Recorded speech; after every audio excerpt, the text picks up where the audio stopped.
Revenge at anniversary dinner. The night my boyfriend tried to introduce me to my replacement, I realized every fight we'd had about money was just a curtain for something darker.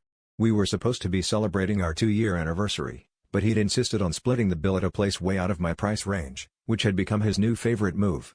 I bit my tongue, thinking maybe he just wanted me to be more independent, but when he waved over a woman I'd never seen in my life and set an extra wine glass at our table, my stomach dropped.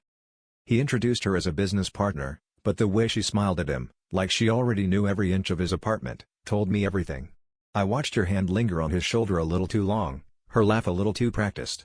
He kept glancing at me, waiting for a meltdown, but I just sat there, listening as he explained that he wanted us all to get along, as if my entire existence could be packed up and handed over with the check.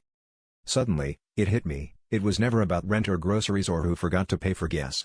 He'd been spending money on her, on their little secret world, and the constant fights at home were just his way of making me feel guilty for noticing.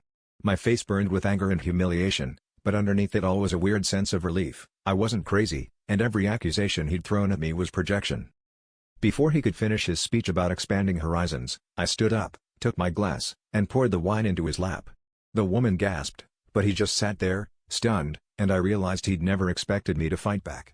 As I walked out, I understood I'd been clinging to a relationship that was already over, terrified of being alone.